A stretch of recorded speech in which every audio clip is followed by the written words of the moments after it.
Hello viewers, हम पढ़ रहे हैं बूस्टरअप। और ये बूस्टरअप का पहला लेसन है इंट्रोडक्शन के बारे में। पहले बूस्टरअप के बारे में हम जान लेते हैं। तो अबाउट बूस्टरअप के बारे में हम जानते हैं।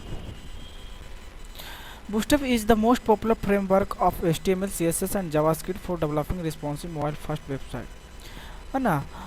तो क्या है, रिस्पॉन्सिव वेबसाइट डेवलप करने के लिए HTML और CSS का पॉपुलर फ्रेमवर्क है जो है कि बूस्टअप जो है क्या है, एक फ्रेमवर्क है HTML CSS का जो कि बहुत ही पॉपुलर है फॉर डेवलपिंग के लिए रिस्पॉन्सिव मोबाइल फर्स्ट वेबसाइट के लिए। Bootstrap is free to use, और बूस्टअप क्या बिल्कुल फ्री है, इस्तेमाल करने में बिल्कुल ही फ्री है, कोई कॉस्ट पे नहीं करना होता है।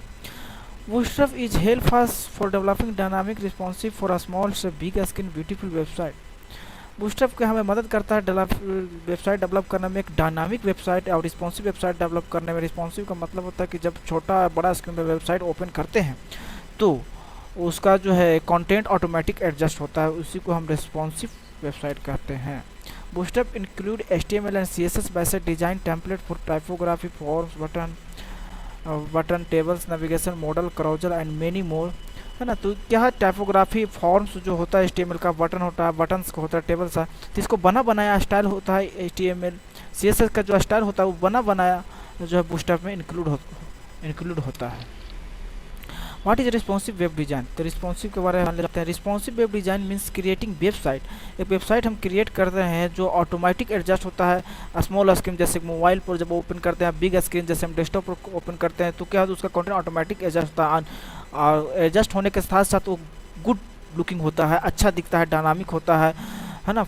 स्मॉल फ़ोन से लेकर के लार्ज डेस्कटॉप तक जहाँ भी हम ओपन कर लें, बूस्टअप में जब हम वेबसाइट डिजाइन कर लेंगे तो मोबाइल में भी अगर हम ओपन करते हैं तो उस मोबाइल के स्क्रीन के हिसाब से वो एडजस्ट हो जाएगा। जब हम बड़ा डेस्कटॉप में या लैपटॉप में खोलेंगे तो लैपटॉप के हिसाब से क्या होगा, उसका कंटेंट एडजस्ट होगा और गुड लुकिंग होगा। बूस्टअप हिस्टोरी के बारे में हम जान लेते हैं। तो Bootstrap was developed by Mark Otto and Jacob Thornton at Twitter, है ना। तो डेवलप किया गया था मार्क ऑटो और जैकब टर्नाटन के लिए ट्विटर के लिए, रिलीज इसे किया था ओपन सोर्स पब्लिक के लिए रिलीज़ किया गया था इस प्रोडक्ट को अगस्त 2011 में, 2011 में इसको कहाँ रिलीज़ किया गया था, तो गिटहब एक प्लेटफॉर्म है वहाँ पर इसको रिलीज़ किया गया था, है ना। इन 2014 यानी कि 2014 में बूस्टअप कहा गया नंबर 1 प्रोजेक्ट हो गया था। गिटहब का जो है, गिटहब पर जब रिलीज हुआ था तो गिटहब का नंबर 1 प्रोजेक्ट बन चुका था ये 2014 में। भाई इस बूस्टअप, हम बूस्टअप अपने डेवलपिंग में क्यों इस्तेमाल करें?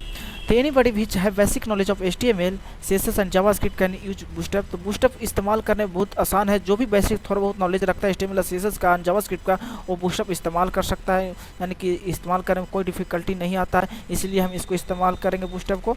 और दूसरा कारण है रिस्पॉन्सिव फीचर। इसका जो रिस्पॉन्सिव फीचर है ये बहुत बड़ा कॉज है, कारण है इस्तेमाल करने का बूस्टअप। तो जब हम वेबसाइट डेवलप करते हैं, when I develop website with Bootstrap, then Bootstrap के साथ, तो then website automatic adjust small screen to big screen, है ना, small phone to large desktop. This is a responsive feature. तो इसका रिस्पॉन्सिव फीचर है, जब हम छोटा स्क्रीन से बड़ा स्क्रीन में जब ओपन करते हैं तो ऑटोमेटिक इसका कंटेंट एडजस्ट होता है। कब? जब हम बूस्टअप के साथ वेबसाइट डेवलप करेंगे तब। तो रिस्पॉन्सिव फीचर एक बहुत बड़ा कारण है बूस्टअप इस्तेमाल करने का।